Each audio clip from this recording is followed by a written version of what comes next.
शिखा आज की कहानी।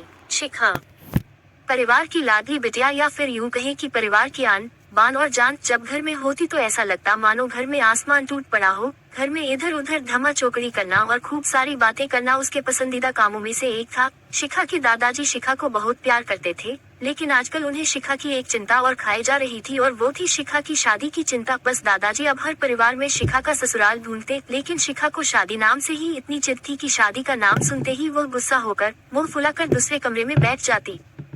खैर, थोड़ी देर में उसका गुस्सा खुद ब खुद उतर जाता और वो वापस अपनी धमा चौकड़ी में व्यस्त हो जाती। काफी खोजबीन के बाद भी शिखा के दादाजी को कोई ऐसा परिवार नजर नहीं आया जहां वे अपनी लाडली बिटिया की शादी कर सके। इसलिए उन्होंने अपने बचपन के दोस्त से इस बारे में राय लेने का निश्चय किया। बस फिर क्या था, वे अपने दोस्त राय बहादुर से मिलने बरेली की ओर निकल पड़े।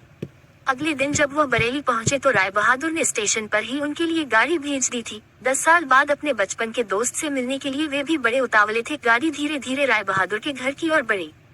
बड़ा सा बंगलो के आगे बगीचा, गाड़ियां और नौकर चाकर देख दादाजी का मन खुशी से भर गया।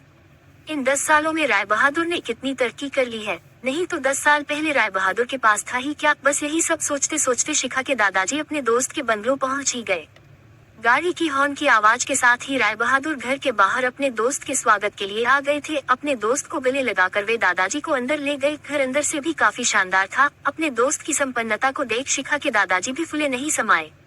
चाय नाश्ता के बाद राय बहादुर ने उनके खास दोस्त से आने का कोई खास कारण पूछा। दादाजी ने पोती की शादी के लिए एक अच्छा सा परिवार ढूंढने की का काम सौंपते हुए बिटिया का फोटो राय बहादुर के हाथ में सौंप दिया।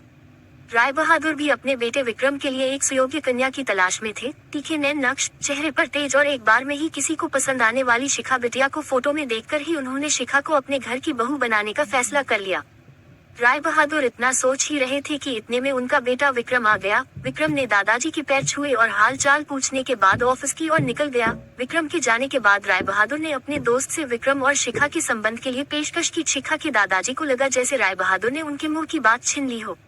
खैर, प्रसन्नता से विदा लेकर अपने घर आने का कहकर दादाजी अपने घर की ओर निकल गए। विक्रम को शिखा बहुत पसंद थी, लेकिन विक्रम की माँ विक्रम की शादी अपने से भी बड़े घर में करना चाहती थी। लेकिन विक्रम के मनाने पर वह मान गई और तय समय पर विक्रम और शिखा की शादी हो गई। ससुराल में शिखा के सास ससुर, विक्रम के बड़े भैया भाभी और शिखा की ही उम्र की एक ननद थी रागिनी। अपनी सादगी और सबका अच्छे से ख्याल रखने के कारण शिखा ने घर में सबके दिलों में जगह बना ली। लेकिन अपनी तमाम कोशिशों के बावजूद अपनी सासू माँ का प्यार पाने में असफल रही। वह शिखा के हर काम में कुछ न कुछ गलती निकाल ही देती थी। अपनी शादी की रात को ही विक्रम ने शिखा से साफ साफ कह दिया था कि घर के किसी भी मामले में मैं बिल्कुल नहीं बोलूंगा, ना तो मैं किसी बात पर माँ से बहस करूंगा और ना ही तुम्हारा साथ दूंगा। तुम्हें अपनी समझदारी से ही काम लेना होगा।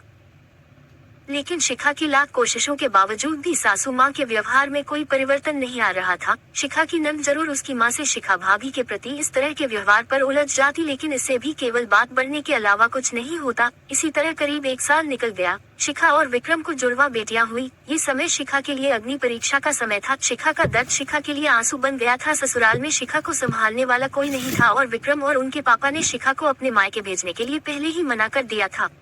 एक दिन रागिनी कॉलेज से आई तो उसने सभी को कॉलेज के सालाना कार्यक्रम में आने के लिए कहा और यह भी कहा कि कॉलेज में उसकी भी 2-3 प्रस्तुतियां हैं, इसलिए आप सभी का चलना बहुत जरूरी है। खैर, ना चाहते हुए भी शिखा अपनी दोनों जुड़वा बेटियों के साथ रागिनी के कॉलेज जाना पड़ा।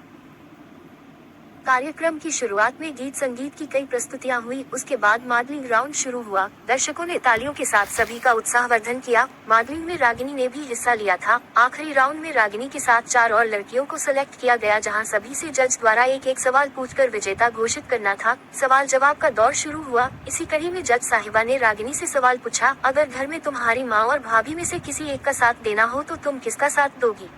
पूरे सदन में खामोशी छाई थी। सभी रागिनी के जवाब की प्रतीक्षा कर रहे थे। तभी रागिनी ने थोड़ा आगे बढ़कर कहा, अगर भाभी सही हो तो अपनी भाभी का।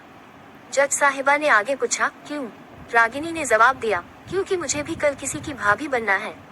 जवाब सुनते ही पूरे सदन में तालियां गूंज उठी। सभी रागिनी की सोच और उसके सटीक जवाब की प्रशंसा कर रहे थे।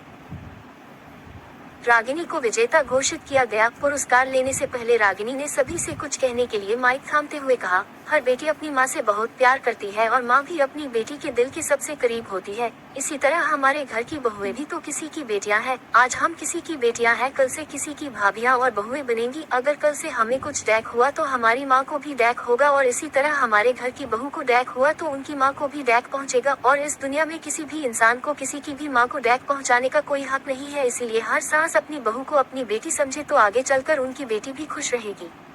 रागिनी के इतना कहते ही पूरा सदन एक बार फिर तालियों की गदगदाहट से गूंज उठा। कहानी अच्छी लगे तो चैनल को सब्सक्राइब करें। कहानी सुनने के लिए बहुत बहुत धन्यवाद।